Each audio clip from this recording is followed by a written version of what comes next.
ડીસા શહેરના જૂના bus station પાસે વેપારીઓ દ્વારા ચૂંટણી બહિષ્કારની આપી ચીમકી।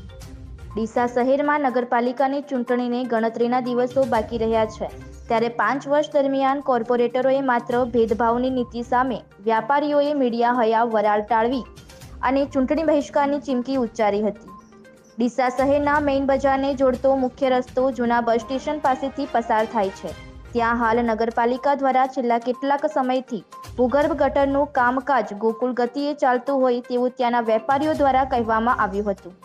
જ્યારે આજે જૂના બસ સ્ટેશનના તમામ વેપારીઓ એકઠા થઈ ડીસા નગરપાલિકામાં લેખિત તથા મૌખિક રજૂઆત કરી હતી, જો કે અમારી સમસ્યાનો નિકાલ આવ્યો નથી, માટે આજે વેપારીઓ એકત્રિત થઈ ચૂંટણીનો બહિષ્કાર કરીશું તેવી ચીમકી ઉચ્ચારી હતી।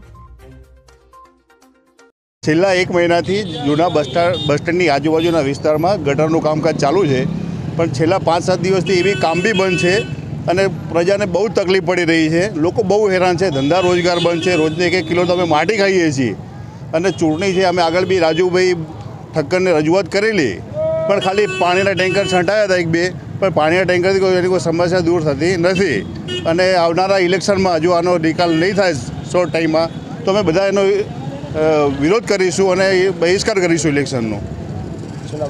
ગૌરવભાઈ ઠક્કર।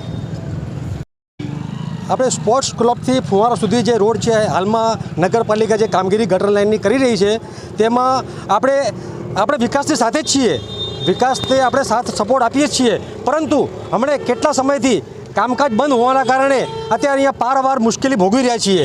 વેપારી અને બાજુમાં જૂના બસ સ્ટેન્ડની સામે જે એનઆર શોપિંગ આવેલું છે તે મોટું એક વેપારી મથક હોવાના કારણે અહીંયા પારાવાર મુશ્કેલી પડે છે, ધૂળની ડમરી ઉડે છે, માલ સામાન આખો ખરાબ થઈ જાય છે અને આ મહેરબાની કરીને ચીફ ઓફિસરને આપણે અરજી કરીએ છીએ, નમ્ર વિનંતી કરીએ છીએ કે આનો યોગ્ય ઉકેલ લાવે।